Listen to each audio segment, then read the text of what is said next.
All students, good morning.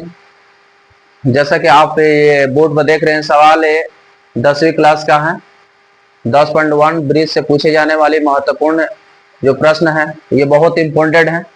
इस सवाल को समझने की कोशिश करेंगे और ये एक एक सवाल को सॉल्व करके रखना है और इसे पूरी तरह से याद रखना है, इसलिए कि ये एग्जाम लेवल का क्वेश्चन बहुत बढ़िया क्वेश्चन है। ठीक है,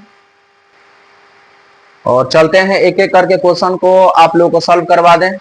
जैसा कि सामने आप लोगों के लिए क्या है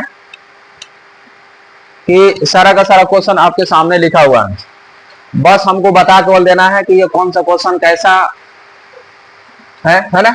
जैसे पहला क्वेश्चन है कि केंद्र से वृत्त की परिधि को छूने वाली रेखा कहलाती है। क्या कह रहा है? केंद्र से वृत्त की परिधि, जैसा कि आप ये क्या है, वृत्त है, वृत्त का ये केंद्र है, केंद्र का ये जो भाग जो है परिधि कहलाता है। ठीक है, ये क्या कहलाता है? परिधि कहलाता है। तो वही क्वेश्चन कह रहा है आपको कि केंद्र से, तो केंद्र कहाँ है? यहाँ है। तो केंद्र से, है ना, केंद्र से वृत्त की परिधि, तो ये जो है वृत्त की परिधि है, वृत्त की परिधि को छूने वाली रेखा कहलाती है। क्या कहलाती है? तो याद रखना, त्रिज्या कहलाती है। क्या कहलाती है? त्रिज्या कहलाती है। जैसा कि ये केंद्र है, केंद्र से ये वृत्त को क्या करा, छू रहा है कि नहीं छू रहा?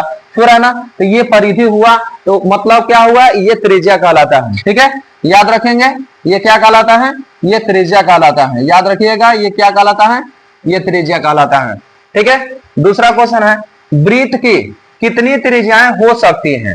वृत्त की कितनी त्रिज्याएं हो सकती हैं? क्या करें? वृत्त की कितनी त्रिज्याएं हो सकते हैं? तो कैसा? अनंत हो सकते हैं। वृत्त पर कितने त्रिज्याएं हो सकते हैं? तो अनंत हो सकते हैं। जैसा कि त्रिज्या ये है, अगर ये त्रिज्या इधर करे तो भी ये त्रिज्या बन जाएगा, इधर करे तो भी त्रिज्या बन सकते हैं, इधर भी त्रिज्या बन सकते हैं, इधर भी त्रिज्या बन सकते हैं, है ना। तो ये सब कहने का मतलब यह है कि वृत्त के कितनी त्रिज्या होती है? तो याद रखना, अनंत होती है। कितने होते हैं? तो अनंत होती है। ठीक है, अगला क्वेश्चन है, वृत्त के केंद्र से होकर जाने वाली रेखाएं क्या कहलाती हैं? ये वृत्त है, वृत्त से हो करके जाने वाली, वृत्त के केंद्र का रहना, ये वृत्त है। जैसा कि आपको एग्जांपल देते रहे, ये वृत्त का केंद्र है और इस केंद्र से होकर जाने वाली रेखा क्या कहलाती है? क्या कहलाती है? तो व्यास कहलाती है। क्या कहलाती है? तो व्यास कहलाती है। क्वेश्चन व्यास होगा। ठीक है, अगला क्वेश्चन होगा, वृत्त के व्यास, है ना। चौथा क्वेश्चन, वृत्त के व्यास उसकी त्रिज्या का कितनी गुनी होती है? ये जो वृत्त का जो व्यास है, ये वृत्त का व्यास जो है त्रिज्या का कितनी गुनी होते हैं? दोनों तरफ में त्रिज्या होते हैं और दोनों त्रिज्याओं को मिला करके एक व्यास बनते हैं। तो कह रहा है कि वृत्त की व्यास जो है त्रिज्या की, जैसा कि ये त्रिज्या है, इस त्रिज्या की ये व्यास कितनी गुनी है? तो बता देना, 2 गुनी है। कितनी गुनी है? तो 2 गुनी है। ठीक है, नेक्स्ट क्वेश्चन 5 नंबर है, वृत्त की त्रिज्याएं व्यास की होती हैं। क्या कर रहा है? वृत्त की त्रिज्याएं, ये वृत्त की त्रिज्याएं जो है, ये जो है वृत्त है, इस वृत्त की ये त्रिज्याएं जो है ना, इस वृत्त की त्रिज्याएं जो है व्यास की होती हैं। क्या होती हैं? व्यास की क्या होती हैं? व्यास हम बताए ना, पूरा व्यास कहलाता है। तो वृत्त की त्रिज्या व्यास के क्या होता है? आधा होता है।